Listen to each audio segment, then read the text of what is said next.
Hello, good morning everyone and welcome to the GAN program, Next Generation Sustainable Alternative Proteins for Food, Fundamentals and Technological Innovation. And today we are on the day 10.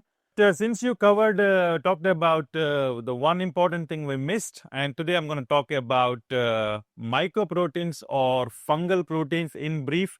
Today I'll try to finish it as soon as possible because we need to have too many things today, plus I have covered most of the things in my previous lectures. Okay, I'll only give you the important aspects today. So when it comes to fungal proteins, and they belong to the class called SCPs. Do you know what is SCPs? Exactly, they belong to the class called single cell proteins.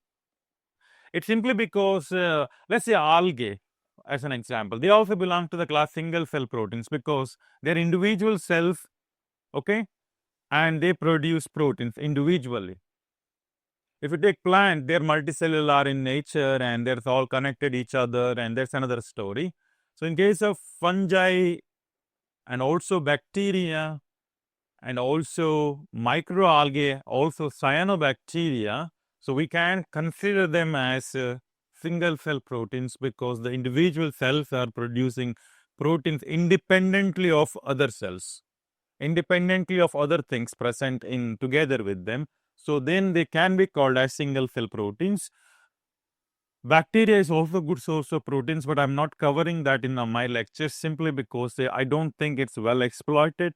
Plus, we still have problems because bacteria is a crazy molecule and they produce proteins. In addition to protein, they produce other things and life will be a mess there. So I'm not telling bacterial proteins are not present, they are present.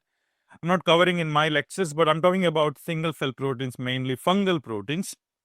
Fungi is ubiquitous, it's present everywhere, right? Just have a damp thing, you get the mold growth on the shirt, mold growth on the corner, mold growth in the wall. They grow everywhere. They just need a kind of small moisture and some atmosphere, no much air exchange, and then they start producing, then they start growing themselves and become a biomass. And they can be categorized into different things. For example, unicellular microfungus, that means you can't see them by naked eye. For example, yeast, right? Yeast, I think we have been using prehistoric times. That's, I mean, people were not knowing, but the yeast has been used crazily before. And now in the modern era, yeast is very important organism, especially in which purpose? Fermentation purpose, because yeast is extensively used. It could be a very classical fermentation that we do at our home just to make idli or dosa, or it may be a culture that we buy from somewhere and we make a special fermentation, right? That we induce a special kind of molecule by adding a special type of yeast, right? So basically, they contain a lot of fungi, a specialized fungi, and they are capable of metabolizing the carbon source, maybe starch, maybe fibers, maybe some glucose, maybe some carbohydrates present in your sample, and they convert something into some other molecule. That's all called fermentation. I'll talk about that in the next couple of slides later, okay? So yeast are capable of fermenting, one of the things. Yeast is also capable of producing proteins inside. Am I clear? They can help other things during their metabolism. They can also accumulate large amount of proteins in their body. If you can break the cell wall of yeast, probably you can get those proteins, and that called yeast derived proteins. And then we have very famous ones called molds. Molds are basically like yeast, but basically they grow like a hyphae, mycelium, right? They grow and they make a filamentous structure, and basically you can see nicely on a petri dish. Okay, and then we have a macrofungi. They are mushrooms. Mushroom also start with a single cell, but they grow, and they give a nice umbrella shaped structure and mushroom. And now we are consuming mushrooms a lot. Earlier, several years ago, mushrooms were present only in the forest, right? Or outside near your paddy field, because my mother or my grandmother used to say, if there is a thunder and lightning, The next day there will be mushroom. We used to go and find to pick up those mushrooms.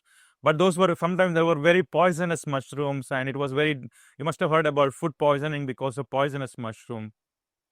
But now mushrooms are being cultivated everywhere. It is actually a business in the local community as well. You can cultivate mushrooms on some husks, some waste, and so on. And that is a product we are using nowadays as a whole thing. You're using it for cooking to make it mushroom manchuri or something like that. So, and also we can use it for cooking purpose, like a curry or something. Do you agree? So that's actually again a fungi, and that contains a lot of proteins. Now I'm going to discuss a little bit about these three things, but not much about mushrooms and not much about yeast because they are not so much exploited for protein purposes. But I'm going to talk about mold, especially Fusarium venenatum. It's one of the important fungal species have been being produced in bulk, being used to produce an important structure called meat analog. Their biomass can be exploited to produce meat analog, commercially sold in many countries. So I'm going to talk about fungal proteins coming from Fusarium venenatum. Fusarium venenatum is basically a fungus isolated from soil several years ago. The history is like this. I'm not a historian, but I tried to find this nice figure. Back in the days after the World War, and people were hungry, right? They wanted to find food, and then there was something called, okay, let's produce more crops and so on. They thought about producing more cereals. For example, in the UK, they produced more cereals and so on, and they also started producing more waste. And people are also thinking about, okay, production of plants and cereals may not be environmentally sustainable because they need more water and more fertilizer, more pesticides, and so on. They have been thinking about, do we have an alternative? At that time, there was a company called RHM, Rank Hovis McDougall, and they took an initiative, tried to find some microorganism to produce proteins. Their idea was like this: they were producing a lot of cereals and they were producing a lot of byproducts, and they thought, okay, usually these microorganisms, let's say fungus, they grow on the waste, right? You just put a waste in your corner, just take a vegetable waste, put it in your dustbin, keep it for 2-3 days, you will see that fungus grown. They're so far, you don't have to add a fungal culture to them. The fungus is already present in those vegetables, just grow. They grow easily on when something is decaying. Then they thought, okay, why can't we use this waste and why can't we use some microorganism to produce proteins? Apparently, they did screening of more than 3,000 soil samples to find out a protein producing fungus. And I think they went with penicillium first. That's also a fungus to produce penicillin, right? That produces penicillin. But they thought maybe that is not our food relevant fungi. But I think around 1967, they isolated a fungi called Fusarium. At that time, they were called as Fusarium, I think called Germinatarium or something like that. There was a different name, or they misnamed it or identified wrong this one. But now we call them, the real name of that fungi is Fusarium vaninatum. They isolated this Fusarium vaninatum out of 3,000 fungal strains they have collected. Basically, this one apparently they found in the backyard on a pit or something like that. So, a lot of screening they tried. Then they got this one. The criterion for screening was like this: which one can be grown continuous mode? Which one is producing more proteins or having good amino acid profile? The most important criterion. What could be the most important criterion when you start fungi? Mycotoxin, and that day somebody wanted to use aflatoxin. Somebody was using peanut, groundnut or peanut. You wanted to incorporate in your product, and people were asking hundreds of questions. I'm not going to eat it. It's very bad.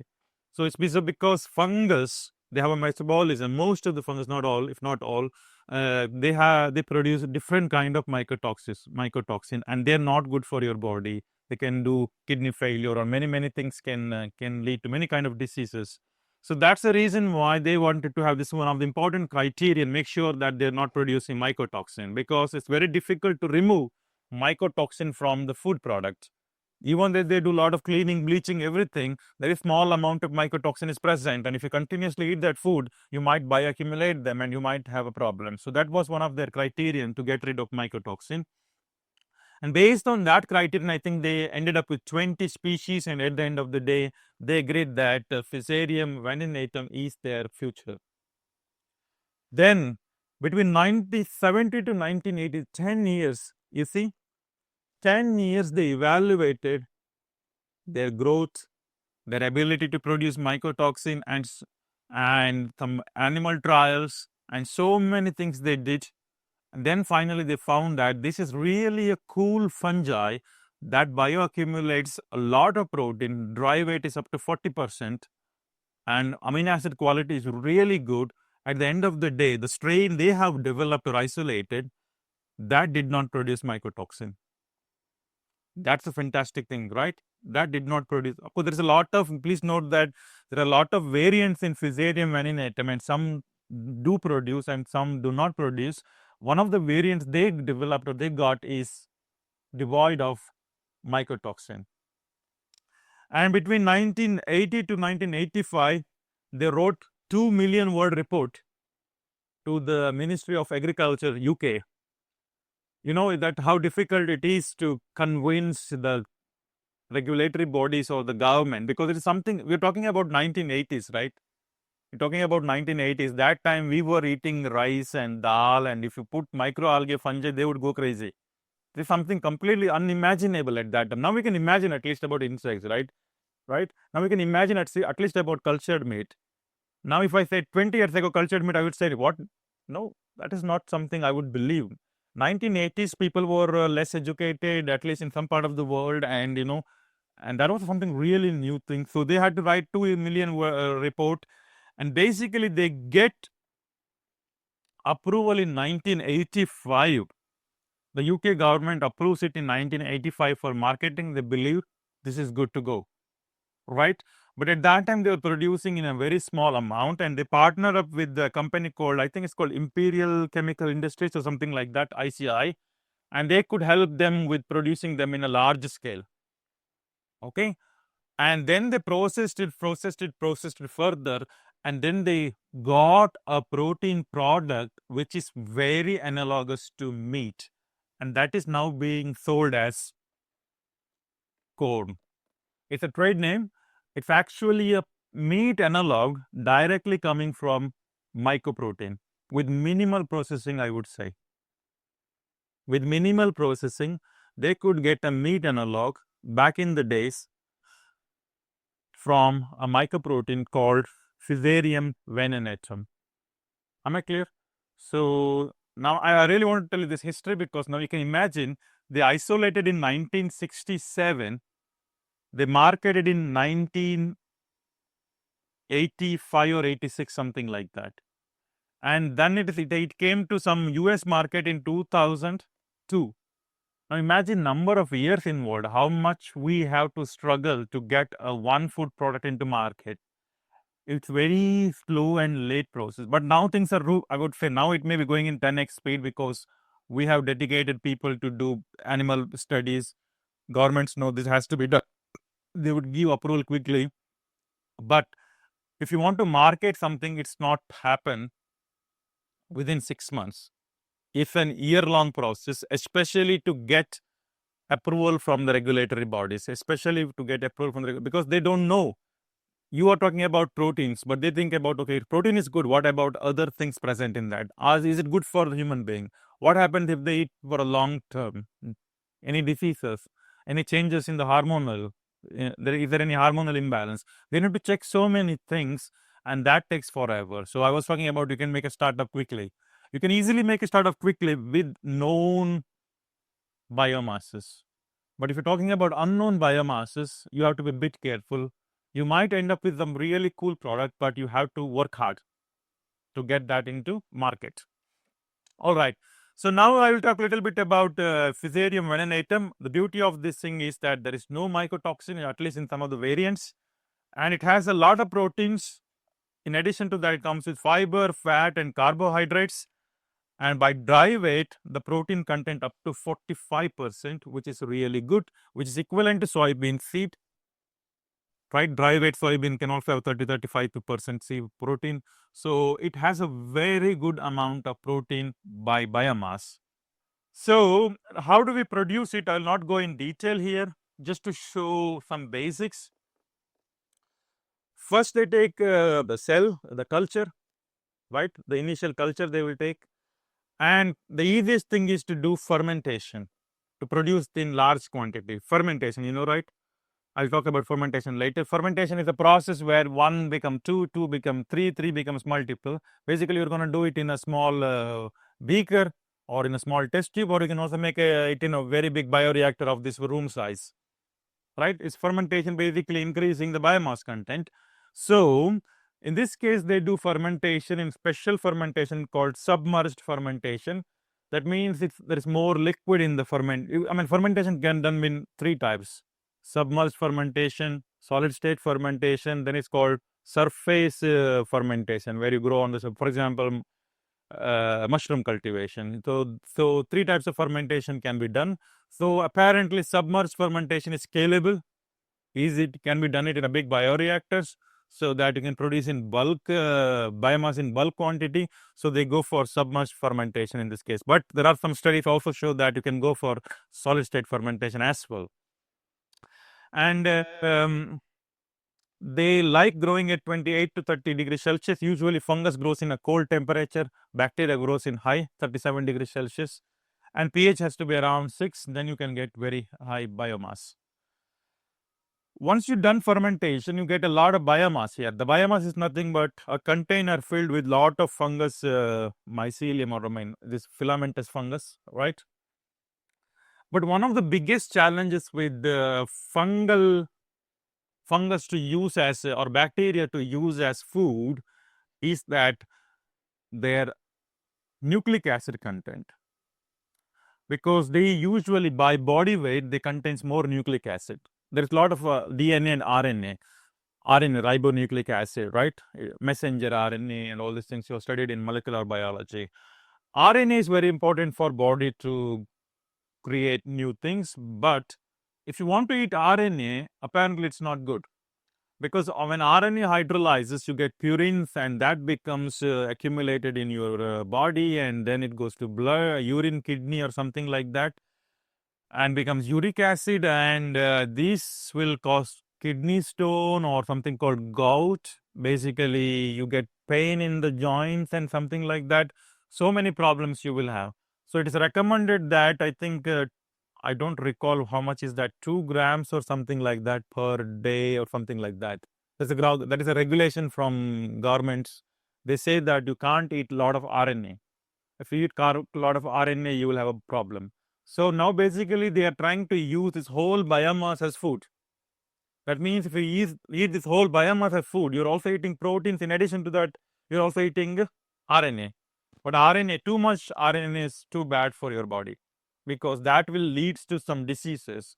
So you need to get rid of RNA.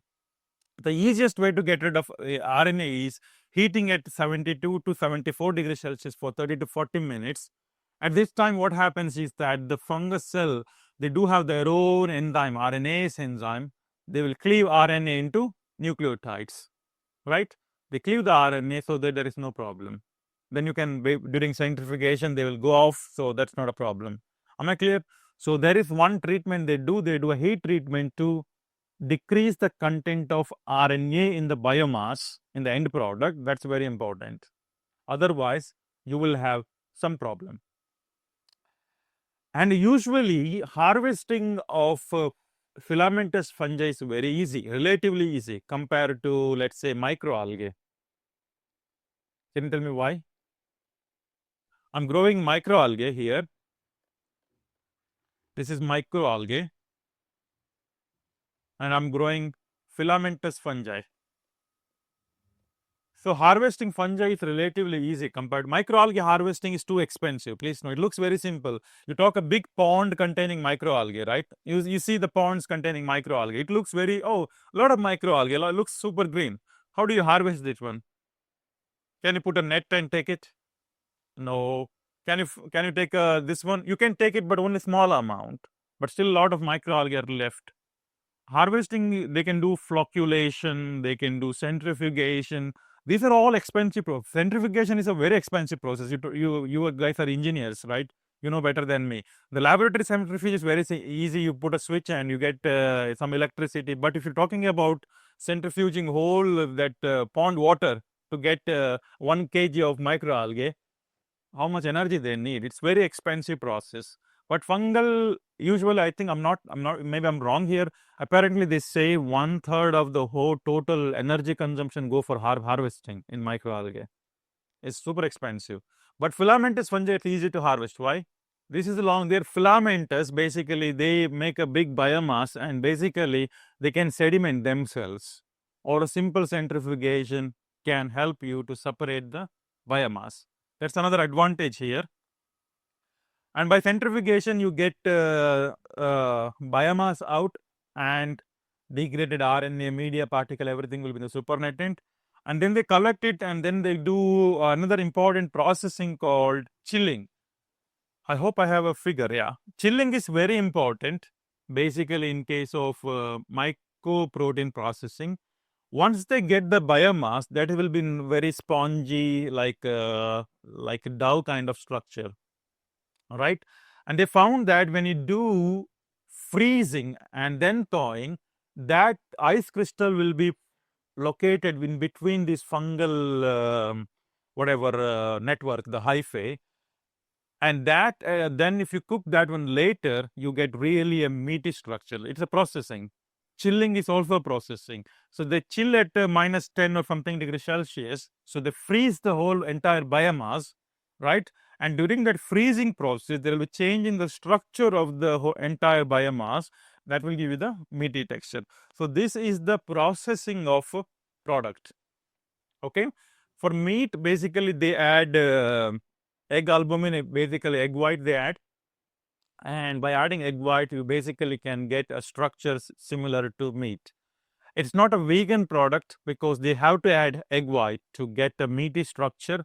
But now they're working on potato protein, some stuff, starch or something like that, to protein, something like that, to make it vegan based this one. If you don't add egg, it will become vegan. If you add egg, it's no longer a vegan. So just to summarize, it's done it in fermentation process. 3 important steps has to be recalled. One is fermentation, second one is RNA reduction by heating, and third one is chilling. Chilling is to create the structure. Then you get a product called corn. It's a trade name, basically, corn. This is apparently having a very, very meaty structure. Please note that we have been talking about producing meat analog. How? We have a plant protein, extraction, concentrate preparation or isolate preparation, adding some components, extrusion, spin extrusion, high moisture extrusion, and then we get meaty structure. Lot of processing is involved. Do you agree? But in this case, basically the whole biomass, of course, you are heating and centrifuging things are there here a little bit, right? But the end product is basically not necessarily extruded here. Not necessarily extruded here. And because of the original nature of the protein and its ability to bind with the albumin from egg, and its ability to change its structure during freezing and thawing, gives you the meaty structure. So they are not extruding here, and that is the advantage. Am I clear? So we can get meaty structure without extrusion also, but by using right type of proteins. And that's the beauty here. Of course, you can further extrude these proteins to get something else, but to the best of my knowledge, this is not extruded. Now this is available in 20 different countries. Many European Union, the EFSA has an approval for this one. It can be sold in European Union.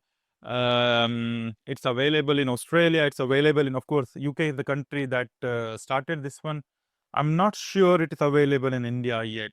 So it's about depending on the marketing. So at least what I wanted to say here is that this is safe to eat because it has been eaten historically by many people. I think sold in 1985. Now we are in 2025. For around 45 years, I think that's a good time for a product to prove it's good. One important to mention that the carbon footprint of this product production is 80% less than beef. So this is sustainable. Okay, and that is how we can use mycoproteins to produce a meaty kind of structure. One living, the best example is corn. I think they patented this whole technology in 1984 or something. Usually patent lasts for 20 years in Europe at least. Now they are devoid of patent. You can reproduce and produce in principle without asking their permission. Okay, don't tell them I told you all these things. Okay, makes sense. Any question about mycoproteins? All right, little bit about its biology. Don't read this big table. This is only for your information purpose when you go home. The take-home message is that the total protein contains 41% of essential amino acid. That's quite a lot. And PDCAS of this protein is also high. What is PDCAS? I took an exclusive lecture on that one, how to calculate PDCAS. I also have taught you. So PDCAS can be truncated to 1. So this is 0.996. One could be egg white, one could be milk proteins. So basically it's 0.996. Basically, it's completely digestible. It's very digestible. Am I clear? So it's a good quality protein. Another beauty of this product here is that since we are using almost the whole biomass, I'm not telling entire biomass because you have a centrifugation, you have a heating step, you lose many things there. Since we are using almost all biomass here, in addition to protein, the product also contains other beneficial compounds. For example, it has dietary fibers. For example, it has fat, which is usually monounsaturated or polyunsaturated fatty acids. It contains with vitamins. It contains with good minerals. So it's actually an all-in-one product. In case of meat analog preparation by plant protein isolates, you need to spike them. Am I clear? You need to add some extra fiber. You need to add extra mineral. You need to add extra fat. Everything has to mix together to get that fibrous structure, right? Or the equivalent meaty structure.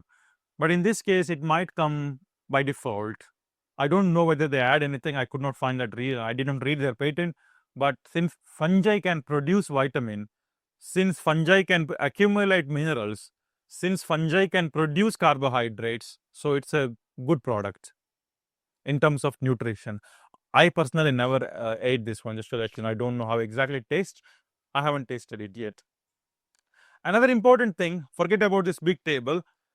They can be grown using some sugar-rich components. In principle, date juice as a byproducts or something like that, you can use to produce fungus. Usually, fungus can be grown on waste and byproducts. As long as you have a carbohydrate-rich biomass, sugar-rich biomass, they can be grown. But of course, one thing I always tell to my students, they always say that, okay, if you have a carbon-rich biomass, you can grow bacteria or fungus, you get protein, right? But protein is made up of carbon, hydrogen, and also nitrogen. You have 16% nitrogen in the protein. Remember, you need to continuously supply nitrogen, and that's an expensive thing. People do ammonia to supply nitrogen, some things like nitrite or nitrate for nitrogen. Often people don't mention that one. Oh, my experiment is very sustainable, very cheap. You just want waste with rich in carbohydrate. Don't believe in them. Ask the question where the nitrogen is coming from, because that's an expensive thing. Usually they have to supply it, and then only they can produce protein. Carbon cannot become protein. Carbon alone cannot become protein. You need hydrogen is abundant, oxygen is abundant. That's not a problem. Nitrogen is not abundant. Am I clear? You need to supply, and that could be expensive procedure. But of course, you can get ammonia and other things in a very cheap process. Another story. All right. Then we have yeast. Yeast is, I have already mentioned, there is a lot of yeast available. Can you name an yeast that we use? Saccharomyces cerevisiae, and there are different kinds of yeast are commercially available, historically been used.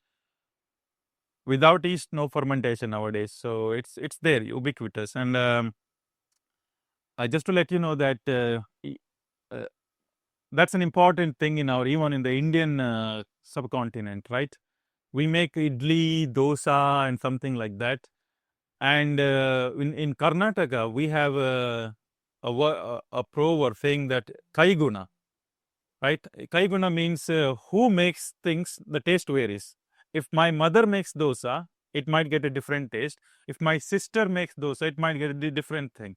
Because they put their hand and stir and stir and stir. Basically, those fungi and bacteria, microflora on their hand, and they are actually responsible for also for fermentation. I've been thinking about why people call this, old people call kai guna. That means guna means gun in Hindi is the same word. It's a property, right? It's a person's hand's property, hand property. No, it's I can't make it English direct English translation. I've been thinking that why people say that. And is there any scientific reason behind this one? Grandma used to scold, "You make dosa, only she will make dosa. Her dosa is always good." It's something to do apparently that how the culture they have it in hand. I might be completely wrong. It's I was been reading about all this thing. What is the scientific relationship between person making dosa and change in the taste, right? It's more about what kind of microflora you give it to the dough, and it might change the property. So yeast has been historically being used in fermentation, even for beer production and so on. I'll talk about that later. Some type of yeast can accumulate up to 40% of their body weight as protein, fresh weight I'm talking about, sorry, dry weight I'm talking about. But the problem here is that yeast also has a very strong cell wall. Their outer layer is very strong. So you need to break them to access this protein. It's again, we come back to the same problem of microalgae and something like that. I'm not going in deep about that one. Another beauty of this yeast proteins are they're rich in lysine. I want to mention lysine because usually many plant proteins are less abundant in lysine.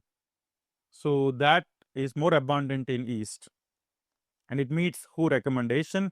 I'll not go in detail about production. It's again the same fermentation process. You take biomass culture, you take some media or add some waste, add some sugar and so on, and they grow and can be grown in a big fermentation. But I'm not talking about, because the one thing I wanted to mention that I could not find a lot of studies on yeast being used to produce proteins for food purposes. However, yeast has been historically exploited to produce enzymes, specialized molecules, because you can do GMO to yeast and they can grow in multiple very fast rate, easy to grow them in the bioreactor. So they are being exploited to produce like specialized enzymes. Most of the enzymes are produced by GMO technologies and so on, right? And they use yeast. But I could not find a lot of article that they claim that yeast can be used to produce protein for food purposes. I have no idea why, but I only find a couple of articles showing that, okay, they can accumulate up to 40% of protein. Maybe there is a research opportunity for you to dig further into, okay?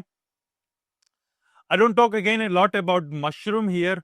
Mushroom is also very rich in protein. Usually, vegetarian people consume mushrooms a lot as a source of protein.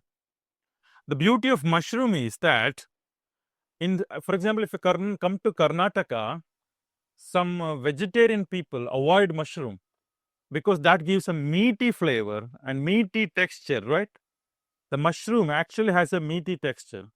Not 100% meat, but if you compare the nearest vegetable that tastes meat, according to me, one is mushroom, second one is soybean chunk, and third one is we call jiguje. What is that? I don't know. I don't know the English name. It looks like a jackfruit, but the edible jackfruit family.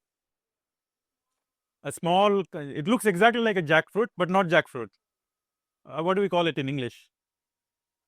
We call it as jiguje in Karnataka, in our local language, and that gives a meaty texture.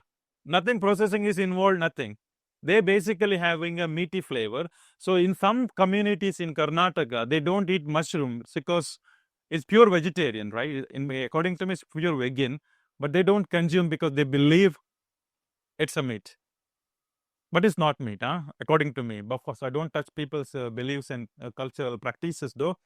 It's again a fungi. A lot of fungi are there to produce. I'm only giving one example. Agaricus bisporus is a common button mushroom. We all, I think, family, I don't know, Basidiomycetes, right? That produces mushroom. So Agaricus bisporus, we have, we have a lot of that mushroom. Button mushroom, we have, yeah, exactly. So there lot of different kinds of. Yeah, shiitake mushroom and tea tree mushrooms, and we have portobello. Oyster mushrooms are very common. I think they were not available, let's say 5-10 years ago, because now it's readily available because everybody can grow it in a controlled atmosphere, and it's also a rural business in many cases. And please note that I'm not a big fan of extracting protein out of mushroom because I like to use, what's that called? Fungiculture. So what we call this I'm not a big fan of extracting proteins out of a mushroom and make some byproduct or meat analog out of it. It's simply because I'm not showing anything about that one. I really like to consume it as a whole. It's not just mushroom, it's not just protein, it also contains numerous other things, dietary fiber. Some people claim that it contains vitamin D also. It contains, I did a lot of research. It's not a lot, I have some laboratory results also. I did myself. It's not a lot, it presents small amount, but it's not actually that D3 cholecalciferol or it's a pro of that one. You need to have a UV light to get into the real bioavailable. So basically, what she's telling, what I'm telling, that mushroom is not just protein; it contains vitamin D precursors. However, some people claim that it's not very bioavailable type because our body requires a particular type of vitamin D, and you need to have a UV shining on mushroom to get that particular form of vitamin D. So it's nice to grow them outside under the sunlight, but it's very difficult to grow. But after harvesting, they put it outside or shine UV light to get more vitamin D that is required for our body. Because vitamin D is one of the problems this vegetarian or vegan people follow for, in addition to vitamin B12. Vitamin D, because it's present in a lot of quantity in fish and fish oil. They can't eat fish oil. Otherwise, they have to go and stand in sunlight. But standing out in sunlight is again problem because you get skin cancer. So it's always recommended that you take vitamin D by food rather than sunlight. You are welcome to go in early in the morning or late in the evening, but not in the midday. It's more dangerous than getting vitamin D, right? And so it's nice to consume more and more fish. But if you don't consume more and more fish, you need to consume more and more plant-based that is spiked with vitamin D. Right? Mushroom could be one of the options. Is it clear? So eat more mushroom, you get more protein. Okay. All right. This is a big table. Just to forget about all these things, just to tell you that the microproteins composition is really good when compared to the traditional protein sources. That's the take-home message. If you look into PDCAS of yeast protein is 1. PDCAS of this Fusarium venenatum 0.9996. PDCAS of mushroom is not that high, 0.3.2, 0.70%. That's one point I really wanted to mention. Agaricus bisporus is actually a button mushroom, if I'm not wrong.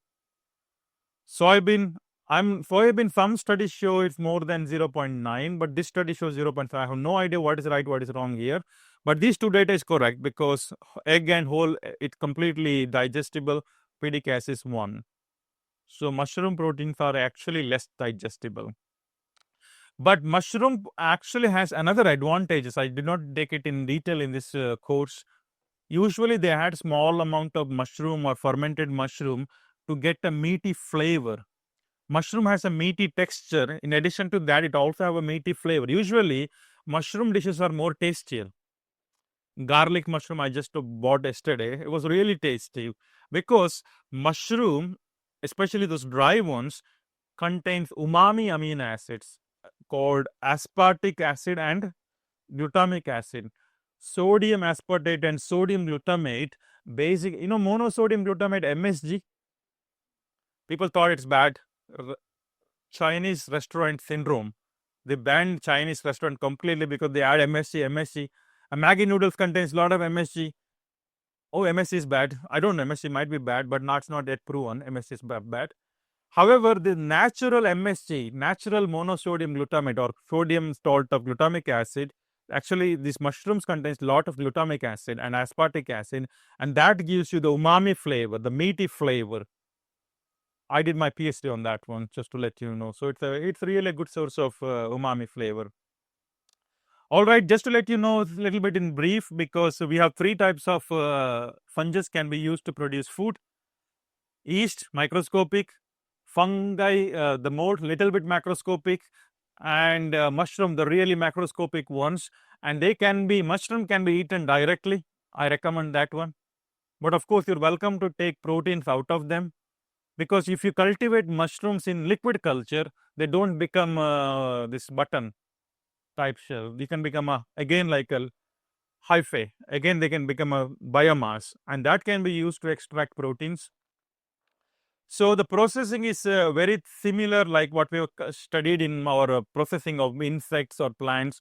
You're welcome to extract proteins out of them. You're welcome to do extrusion. You're welcome to get a meat analogs out of them. But if you use Fusarium venenatum, you will have a minimal processing. You can get a meaty structure. Am I clear? All right. So now let's say a little bit about this question. We discussed about lot of processing methods. For example, I covered about extraction. We covered almost all type of extraction: conventional, salt, acid, alkali, ultrasound, and heat-induced high pressure homogenation, pulsed electric field, and so many things we covered. Other processing, like we covered about heat treatment, we covered about extrusion. So many processing we have covered. Did I miss any important processing? The most important thing I keep telling, I'll explain that later. I'll explain that later. What was that? Fermentation, right? Please note that this is a big thing today, fermentation. A really big thing today in the plant-based world is fermentation. A lot of research is going. It's not a new thing.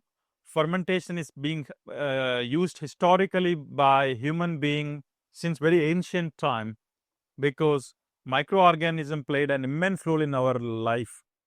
They were helpful, they were also harmful, right? They're helpful in fermentation, they're harmful in producing, creating a lot of diseases and disorders, right? Food poison. So some microorganisms are good, some microorganisms are bad. So we're talking about some good organisms that help us to create some food. They're called fermentation. The process is called fermentation. As I said, fermentation is not a new thing. We have been using historically to ferment food. Okay, now I'll ask you some examples of fermented food that you are using. Pickle is one of the good examples where you have fermentation. Yogurt is a dosa batter, idli and dosa. South Indian people, we are proud about dosas and idlis. We claim that we created them. So that's a fermentation. Yes. Baked products, right? Bread, before you make bread, you need to do fermentation. Anything else?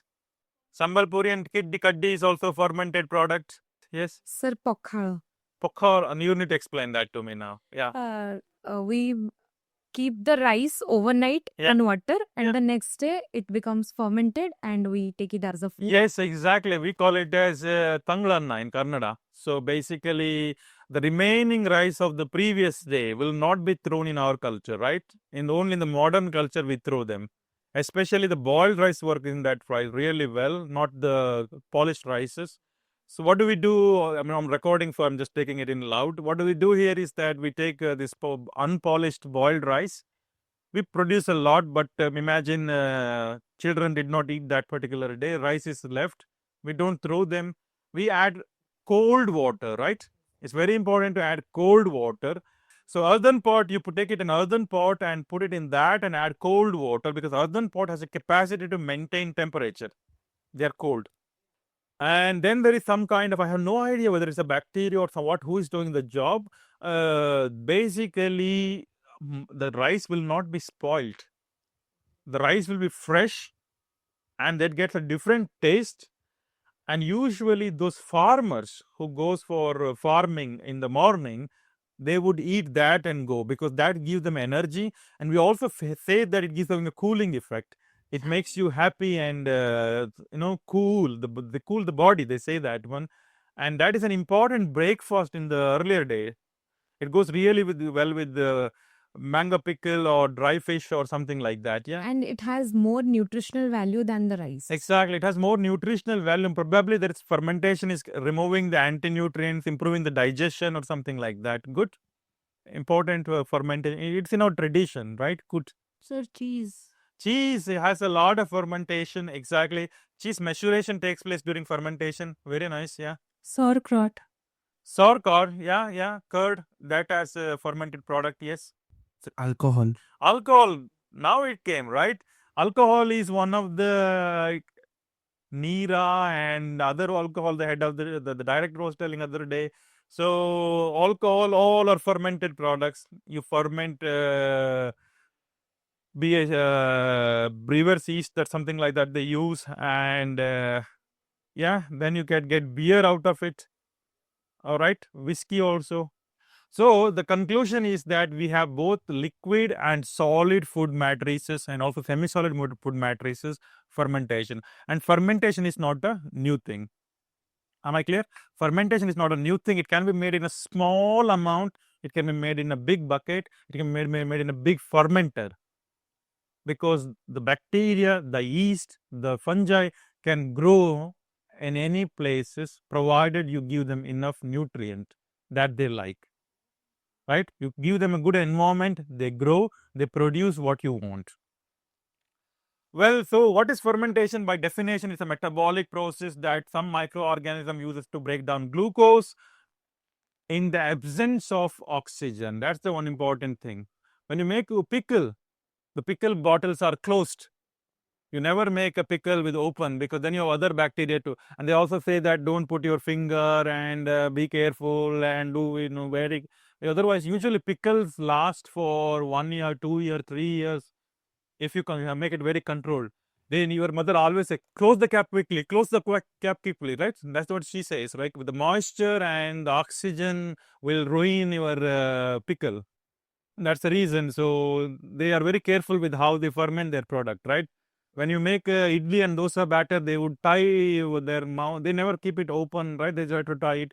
So the fermentation usually happens in the anaerobic conditions. We have two things. We have a respiration and fermentation. Basically, when you have a bacteria or when you have any organisms, if you have a sugar, there's a process called glycolysis. I'm not teaching that one. It's a biochemistry professor's job. So you must have learned. And Krebs cycles, right? It's a 5 marks question. Krebs cycle, right? It's a default question. It would always come. Explain Krebs cycle, 5 marks, right? So, basically, if there is an oxygen present, the pathway will go in this direction. The energy is produced through Krebs, process. But if there is no oxygen is present, that goes in this direction, and that is called fermentation. Okay? When oxygen is present, the respiration happens in a different way. When oxygen is absent, then it becomes fermentation, and bacteria and yeast can usually ferment things in the absence of oxygen. It's usually an anaerobic condition. Just to make it a little bit complicated here, you have glucose. Basically, you need a sugar source for fermentation. And the energy process will lead to pyruvic acid, and that gives you the energy to ATP you will get, right? And now there are different types of organism. They specialize in this fermentation process and they produce special kind of product. For example, if you take lactic acid bacteria, lactobacillus, then you will get all this fermented sour tasting food product. For example, yogurt is sour because it has lactic acid. Lactose is converted into lactic acid. Am I clear? Yogurt, majjige, what is so called majjige in English? Buttermilk. Buttermilk, which is actually coming out of clarification of butter, and then you get buttermilk. That is sour in taste. So they're basically lactic acid bacteria. And most favorite one of current generation, alcohol. And it's again fermentation, a big business for the government, big business for many people. I'm not telling alcohol is bad. I'm telling alcohol is bad on the mic. Bad in the sense is bad for the human being. In summary, if you consume it a lot quantity, it has a lot of business. It comes with a lot of tax. The things runs because of this business. So you just imagine how important to have fermentation for the business of the country. Denmark is very famous for beer. Carlsberg and Tuborg, have you heard about? They are from Denmark and they produce. I'm not alcoholic. I don't drink alcohol. I'm on camera, so that's true also. but it's actually a big business. A lot of people are employed based on alcoholic beverages, and a lot of people are unemployed also because of alcohol things. Then we have propionic acid producing bacteria and also the acetic acid producing bacteria, and they can be used in cheese production. And then we have this Clostridium type of bacteria, and they are producing, for example, acetone that you use it in nail polish, right? Acetone is an important organic solvent used industrially to dissolve so many things. So they also come from fermentation. So fermentation is important in food application, also in non-food application. Which type of bacteria and yeast you use, that type of product you get. Why we're using fermentation? They contribute to the food preservation because the pickle you're talking about, the taste you get, but the pickle can be stored for 3 years without any problem. It's because of the fermentation, because they reduce the pH. First of all, they make things acidic, and the bacteria, some bacteria, most of the bacteria, they don't like acidic conditions, so other organisms will not grow, so you save the price. Plus you will also get rid of unwanted poisonous stuff or something like that because of fermentation, because of their they metabolize unwanted things and they preserve food, right? The same with the rice. It's not spoiled the next day. If you keep it outside, it is spoiled. I mean, it's not spoiled even at 37 degrees. The room temperature is 35 in my hometown, but still the rice is not spoiled because of fermentation. It helps in developing flavor, texture, and everything. For example, dosa is dosa because of fermentation, right? If you take masala dosa, you get that crispiness after the roasting, right? You get that small holes. That's very important to get that crispiness, and that is a thing coming from fermentation, right? Improve digestibility and creates new products, because trust me, today whoever working with these alternative proteins, they're trying to ferment it. I'm pretty sure they have it in their mind that I'll extract and isolate some proteins. My next step is fermentation. It's simply because it's cheap process, plus it's natural process, plus you don't have to worry too much about approval, because you're not adding a specialized thing to modify things, because we are using a culture that has been used historically, and we know some of the cultures are food grade, so they don't have to worry about other things. So the fermentation, plus fermentation gives you added benefits. They'll suddenly change the flavor properties. Now we need flavor, so most of the plant-based people nowadays, they go with extraction, isolation, purification, then is fermentation. So it's a big thing at the moment. I'll talk a little bit about types of fermentation. I'm pretty sure you already know this one. I'm just refreshing your memory. We have traditional fermentation. Is nothing but you have some known or unknown bacteria which perhaps already present in your sample. You don't have to add something, just put your finger, or you just take the previous day's leftover and add. For example, how do we make yogurt in India? We take the previous day's small amount and put it, right? Because they have a small culture there, and then you get a product. It's nothing specialized here. It's just a traditional classical one. Then we have a biomass fermentation. That means we use a specialized organism here, and we want that specialized organism in large quantity. Let's say a fungi here. Let's say yeast here. I have only one yeast. I need 1 million yeast to be grown now, because they are producing something in their body. Then I supply some sugar, I give carbon dioxide, I give oxygen, I give minerals, I give vitamins, everything to help them, right? And then they become a big pool of biomass. And that's called specialized biomass fermentation. The end goal is to get biomass. Here the end goal is not to get the biomass. Do you agree? Here the end goal is to improve the quality of your food. Here the end goal is to get them in high quantity, the biomass itself. It's again fermentation. The last one is called precision fermentation. That's a big thing nowadays. People talk about that. In precision fermentation is we precisely produce one type of special molecule we need in high quantity. How do we do that? We take a bacteria or we take an yeast, we look into their chromosome, DNA or something like that. We will take a foreign DNA or foreign gene, and we do the what we call rDNA technology, cloning or something like that. We take this foreign gene and we introduce into their genome and they multiply. Now we're introducing a new gene to the genome of this organism. Now this special gene is producing a special protein. So now you multiply this organism, so you are also multiplying the protein. Am I clear? So precision fermentation is nothing but you take a organism and you will introduce a new gene to the genome of this organism, and that new gene is responsible to produce a special protein. Let's say I want to produce high amount of beta lactoglobulin. Beta lactoglobulin is a milk protein. It comes from the milk. Now I can take the gene responsible to produce beta lactoglobulin from cow and bring that and introduce it to a bacteria. To grow cow, I will need so many months. To grow bacteria, several days, right? The cow gives milk after several years. From that, I need to isolate beta lactoglobulin. It's a lot of process and a lot of time waste. Now I'm putting that gene into a bacteria. Bacteria continuously grow and multiply in the fermenter.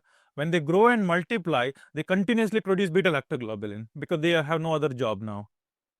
And again, I can produce the specialized protein in bulk quantity, and that is called precision fermentation. Am I clear? Usually it's GMO, genetically modified organism, GMO. So we have three types of fermentation: traditional, no special thing involved. The goal is not to get the biomass but change the texture, flavor and so on. Then we have a biomass fermentation. The goal is to get biomass. And then we have a precision fermentation. The goal is to get a special molecule of interest, and we get it by cloning or introducing a foreign gene to the genome of your organism. Am I clear? This is a complex structure. Don't read this one. I just want to say that fermentation in industry can be done in three types. Submerged fermentation is mostly liquid, solid state fermentation, and surface culture fermentation. Submerged fermentation is basically you take a bioreactor about 80 to 90% liquid and you ferment it. Solid state fermentation is basically there is a substrate here, you can see. There's a substrate here. Mushroom is, for example, the button mushroom can be grown as in principle, it is a solid state fermentation. No, it's and surface fermentation is basically you take a plate and then they grow on the top, and they have their own advantages and disadvantages, because depending on the type of fermentation, the yield will vary. Depending on the type of fermentation, the structure of the final product will vary, because the fungus grow differently in liquid, the fungus grows differently on the solid surface. So depending on that, depending on the type of fermentation you're doing, things will change. Usually, liquid state fermentation can be scalable because you can make it in a big bioreactor and so on. Now I will talk a little bit about the application of fermentation. Please note it's not a new thing, you already know, so I'm going a little bit faster. Fermentation can be used to produce protein. You have microorganism, it produces protein. I do fermentation, so they become high biomass. Then I'll get high amount of protein. That's the one strategy. Fermentation can also be used to protein modification. For example, you have a protein, it's not functional. It is having very less oil holding capacity. For example, some plant protein isolate. Then you do fermentation,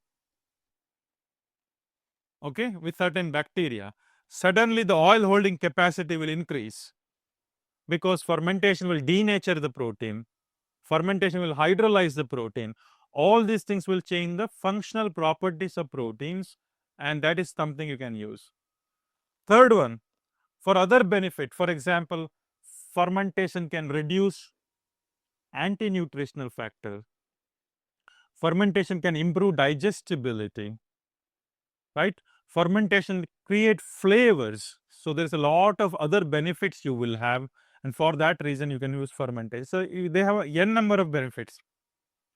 Just to classify, they can be used to produce proteins, they can be used to modify proteins, They can be used to change the properties of foods, improve the digestibility, reduce the anti-nutritional factor, improve the flavor. Any other benefit? They produce lot of bioactive peptides, for example, antimicrobial compounds. Anything else that I missed? There's a lot of advantages and disadvantages. Now, just to give one example here, how the fermentation benefits in protein modification. You don't have to look into this slide. Now you have a protein.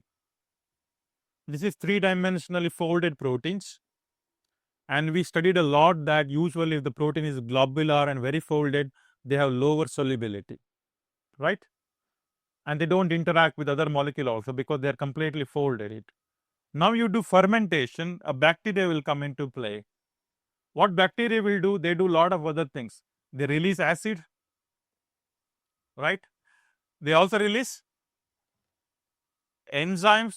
They also release carbon dioxide. It will change the pH of the solution.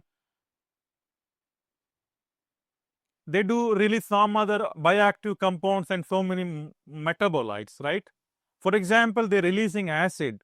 Once they release acid, pH changes, protein structure changes. So we have studied that one, how pH affects the solubility, right?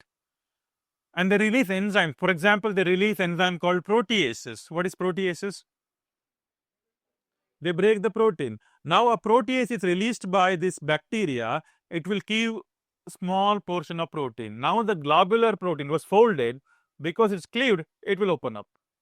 So now you get a polypeptide which is opened in nature. We know that suddenly the solubility, their functional property will be changed.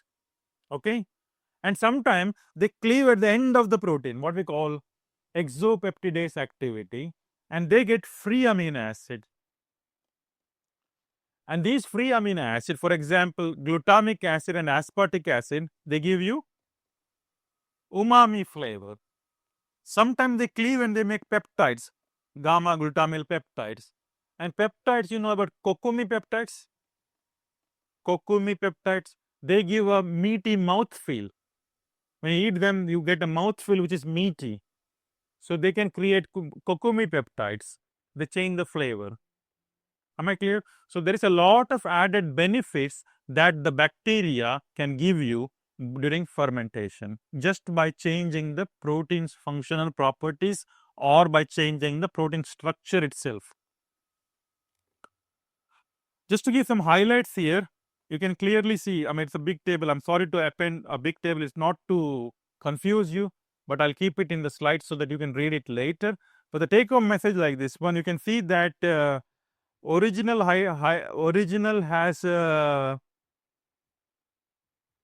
which one I have to start with? Solubility. Let's say solubility of the original chickpea is 10%. Because of fermentation, they can go up to 22%, up to 37% because of fermentation. Aspergillus oryzae, which is a fungi. Am I clear? So solubility can be increased from 10 to 37% because of fermentation. Oil holding capacity, water holding capacity, emulsifying capacity, everything can be changed because of fermentation. Trust me, it's not necessarily always good. Sometimes nothing will change, sometimes it will become bad. It's again, how do you ferment and what do you ferment and which organism do you use? Don't believe that every time fermentation will help you. And they reduce the anti-nutrition factor. That's a fantastic thing, I would say, because there's a lot of proof for that. When you can see that phytic acid content is decreasing significantly. Phytic acid is an anti-nutritional factor that binds to minerals. It also binds to protein and compromise the digestibility. And they can be hydrolyzed by fermentation. Okay, because they release some enzymes called phytases and they cleave the phosphate groups. Now you no longer have phytic acid. You can also reduce the oxalic acid content. You can also reduce tannins, anti-nutrients by bacteria or fungi. How do they do? Don't look into the structure. I'll try to simplify it. For example, you have a big tannic structure. Tannin is very complex. It contains so many rings, right? And when they have a big structure, there's a problem. Now the bacteria will release some sort of enzymes. They will depolymerize them. They convert the big structure into small structure, maybe they do not have a problem. Now we have a trypsin inhibitor. This is a trypsin inhibitor. It's an anti-nutrient, right? They bind to trypsin and then they compromise the digestibility of protein. Now the bacteria will release a special protease. They hydrolyze the trypsin. Now trypsin inhibitor becomes inactive. The protein digestibility increases. Am I clear? So in many cases, they basically release the enzymes usually, and those enzymes can depolymerize the complex structure, make them inactive, so improve the quality of the food product. Okay. One more thing I wanted to mention that I said, it's not always the case that they will improve. Here is a nice study. They clearly show that digestibility is not changed significantly. They also show that some cases amino acid quality actually decreased because of fermentation. It's simply because they need not, it's not necessary that bacteria always do the right job. Sometimes they consume what you added as a feed for themselves.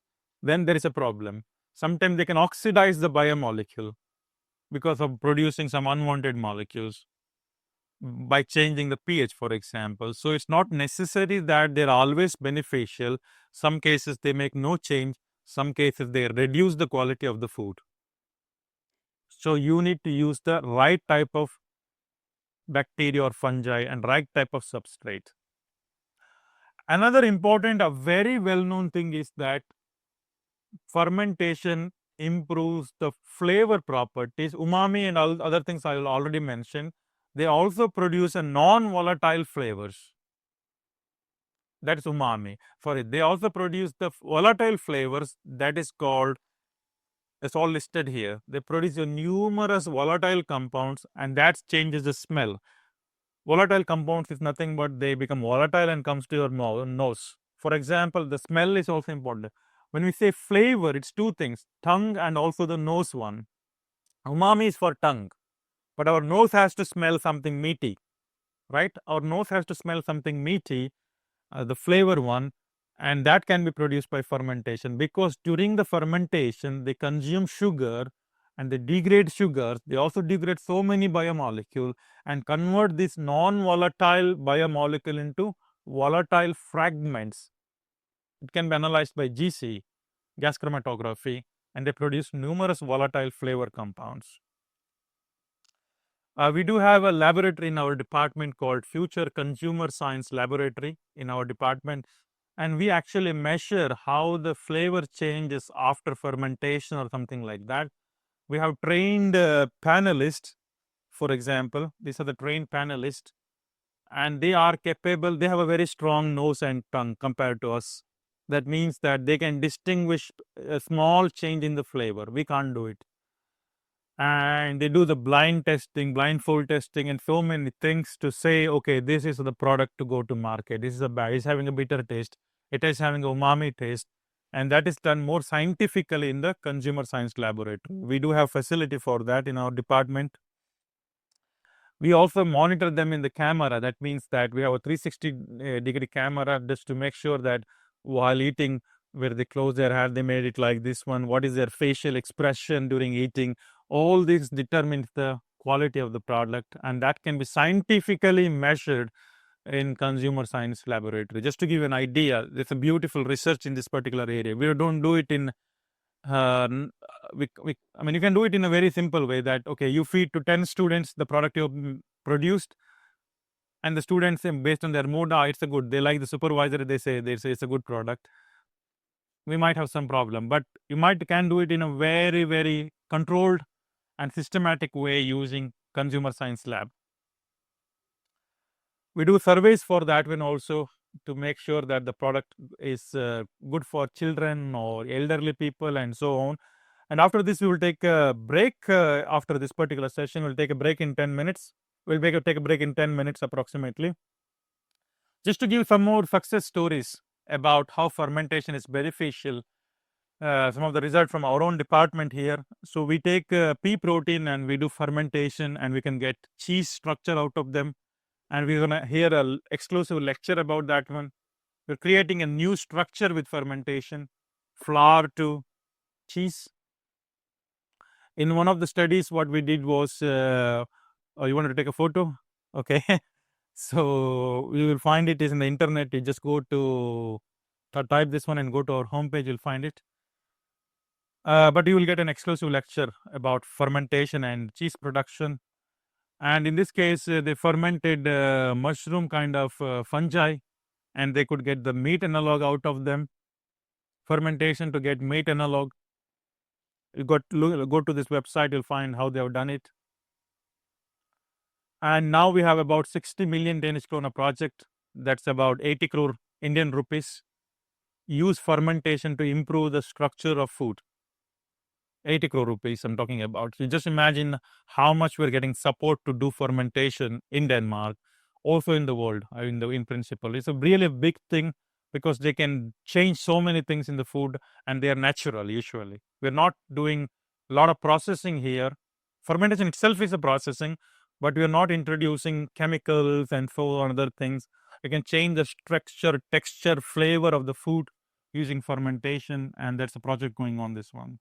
Now I will move on to the new technology. Please note that I'm going to show you a couple of things. I'll not go in depth into those topics considering the time, and they are not very important for you at the moment.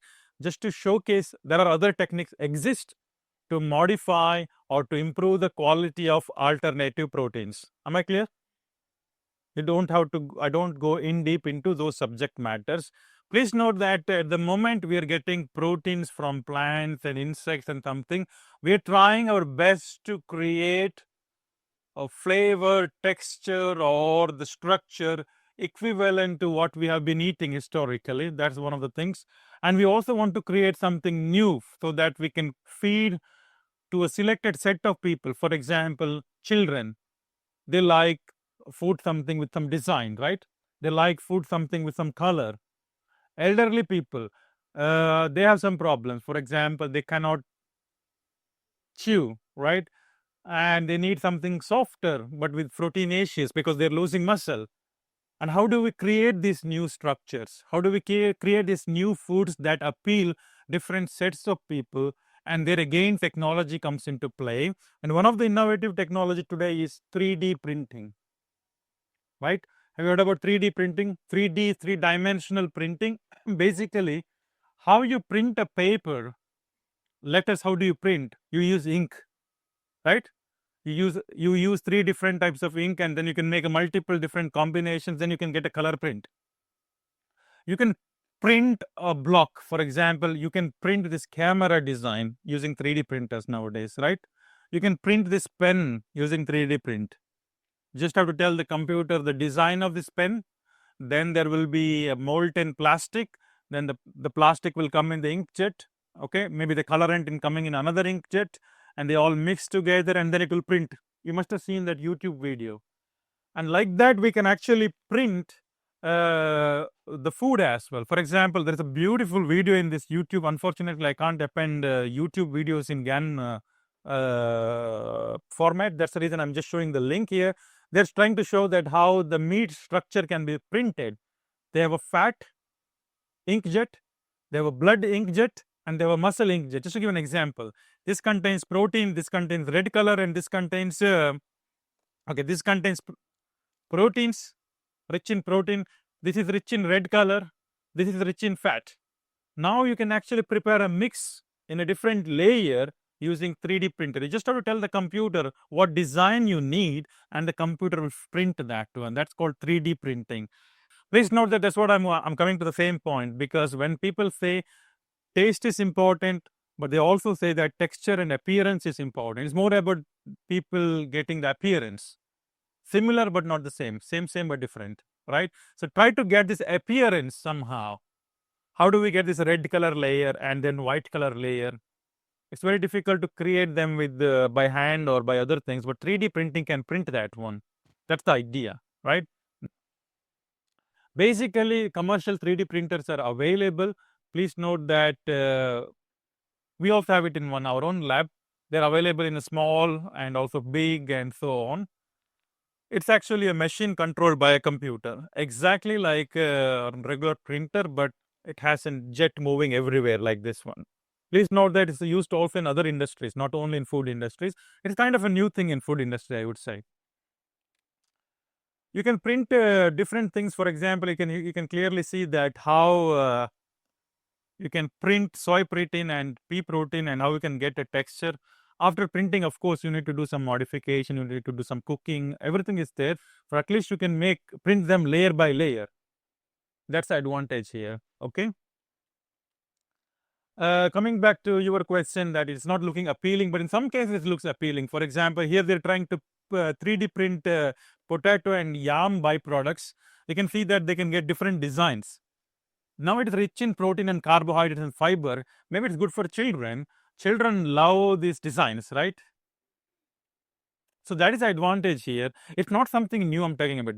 Making chakli is the same. This is 3D printing, according to me, right? Children love that one, not because of the chakli, the taste. It's basically the shape attracts them. The looks fancy, right? In Karnataka, we eat boti. What we call in English? Not that the boti of intestine of goat. It's basically a yellow thing. It looks like a tunnel, and we put it on the fingers and eat like this one. Do you know what you call in Hindi? Crimes, whatever it is. Yeah, I don't know. We call it as exactly. We call it as botin. It's actually again a 3D printing. I see because they get that nut hollow structure. Yeah, we put it on the finger, and that was the thing we used to do when I was small. Like, it's not about the taste and other things. More about the shape is mattering. That I can put it into my finger and eat it, and play with my friend, another child here. So those designs, the unique designs, can be made with 3D printing. That's the advantage here. Please note that this is an field that is growing, but it has one of the biggest disadvantage. Can you tell me what is the disadvantage here? Most food cannot be printed simply because the viscosity problem. Something you need to print, it has to flow to a certain extent. Then only it can come in the nozzle and you can print. As a lot of research is going on, how do we get them in a printable format? That's the problem. The second problem is scalability.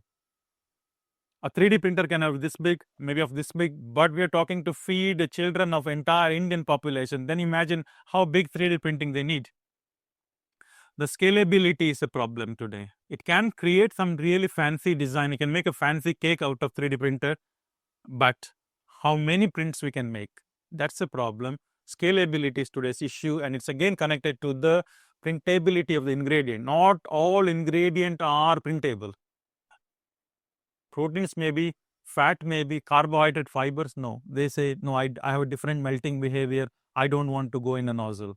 So that is the problem. I'm not going in depth into problems and other things, just to give you an idea, okay, this thing exists. That's it. That's the whole idea. Now, we don't have to rely on 100% plant-based. We don't have to rely on 100% alternative. We can go for hybrid products. Still, we can reduce environmental footprint, not 100%, maybe 50%, right? Still, we can get the flavor coming from the true milk and meat, and nutrition is coming from the alternatives. So you can make a hybrid product. Do you understand what a hybrid product? It's not 100% alternative, 20% alternative and 80% traditional one. For example, this study was showing that you can make hybrid milk protein from plant protein and you can create a structure. You can also add insect protein on top of them to increase the nutritional value. So you don't have to necessarily have 100% alternative. You can mix meat proteins, you can mix milk proteins a particular degree. You get the flavor from the other thing, but the nutrition from the alternative. So that is again a lot of research is going on. It's not because nowadays they started realizing that you can't use 100% plant proteins because they're not functional. It's a problem. Then they started like, okay, why can't I take 20% of milk proteins, get the flavor and functionality from them, nutrition from here, then I can create a product. Have you heard about precision fermentation? Okay, it's basically milk. Just to give an example, milk can be produced by cow, and I have said that cow requires a lot of time to produce milk. But we imagine I just want beta lactoglobulin from cow milk. One way to get is that raise the cow, milk the milk, extract beta lactoglobulin, a lot of work.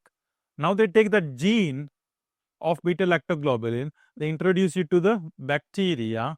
They can ferment the bacteria to increase their volume, the biomass. They can get the lot of beta lactoglobulin.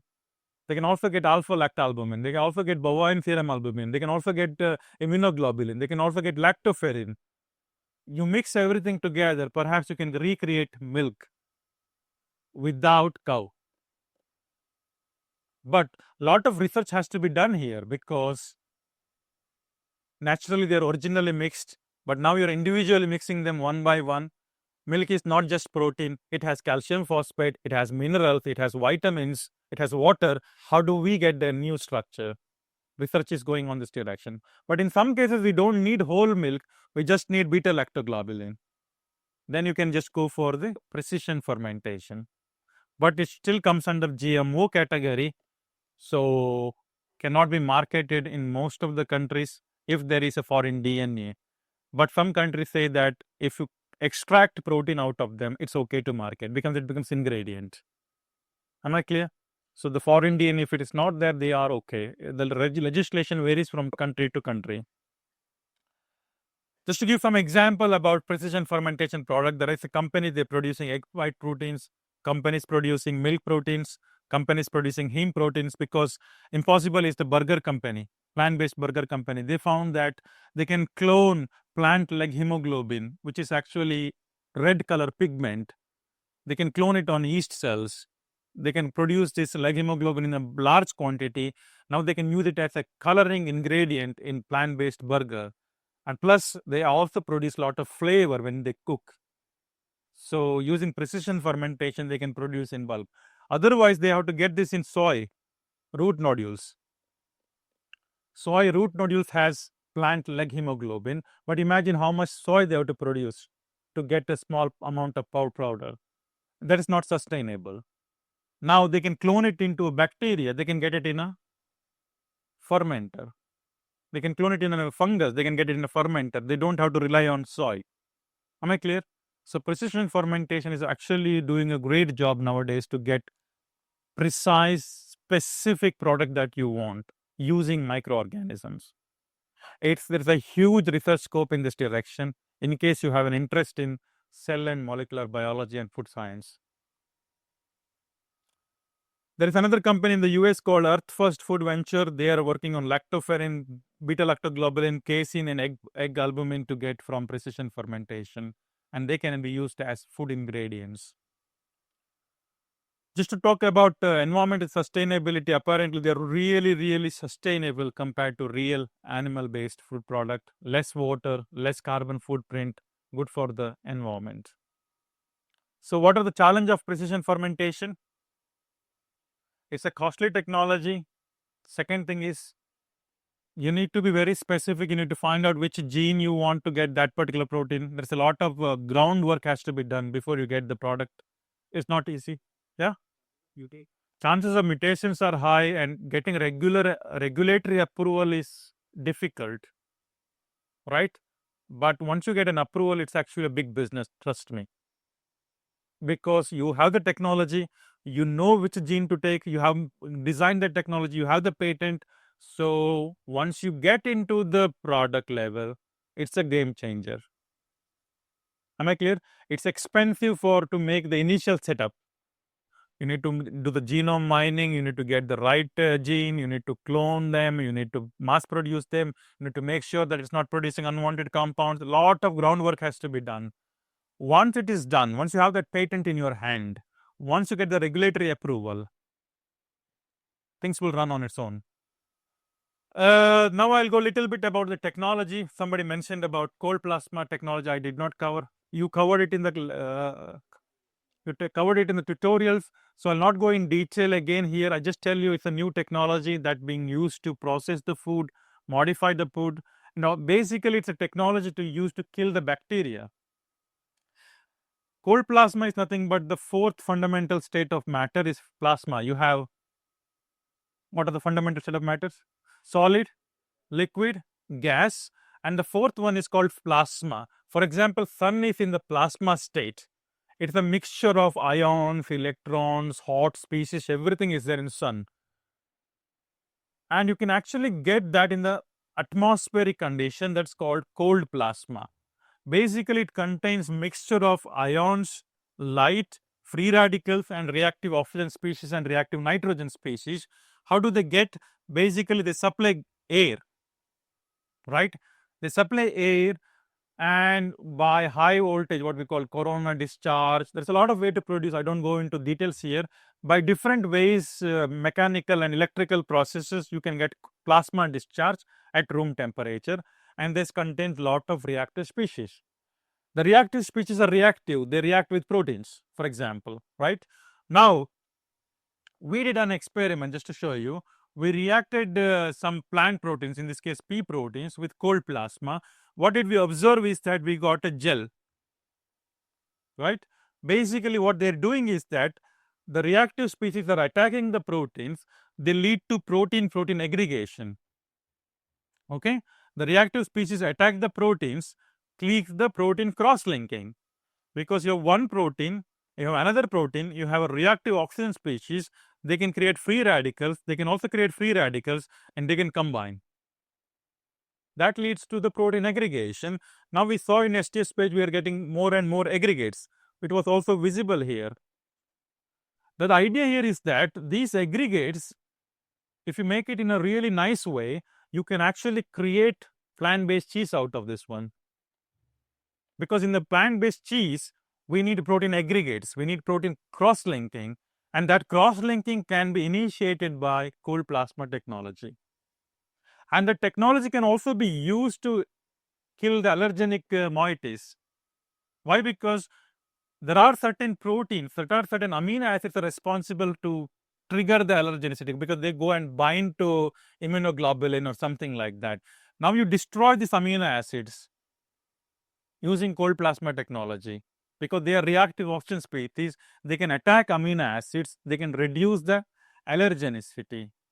There is research shows that by treating cold plasma technology, we can reduce the allergenicity. By treating plant proteins using cold plasma, you can reduce the allergenicity. Lot of benefits here.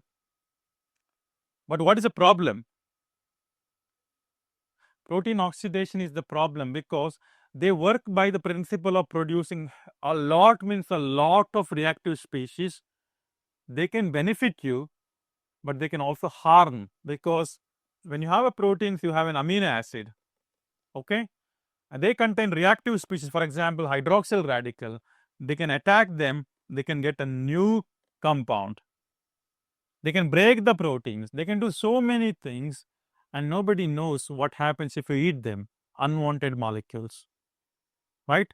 It's very complicated system. You never know what happens when you eat unwanted oxidized. I'm doing research on that one. I'm trying to do animal studies to make sure the unwanted molecules are not bad for you. Am I clear? It's a good technology to modify proteins, but the question is how good it is. Because the problem is that people are focusing like this. I read a lot of article on their treating juice with cold plasma. They say that we killed all the bacteria. Wow, super. Then I'm asking the question, what's the fate of juice now? They don't know. They kill the bacteria, everybody's happy, bacteria are dead. Now you drink that juice, but you're treating the liquid sample with cold plasma. They're attacking every single molecule there, and then you produce a lot of unwanted molecules. Can you drink that one? You're safe in terms from the bacteria, but you're not safe from the chemicals yet. Am I clear? So the technology is good in one sense. The technology has to be reinvestigated to make sure that it's not bad for you. And that is the end of my first lecture of the day, the lecture number 19. We concluded that we tested some of the important technology here. For example, mycoproteins, how we can produce, how we can do fermentation, how we can do precision fermentation, how we can use cold plasma technology to modify proteins, some good and some bad thing. Please note that every technology comes with their own good and bad, but you have to be careful.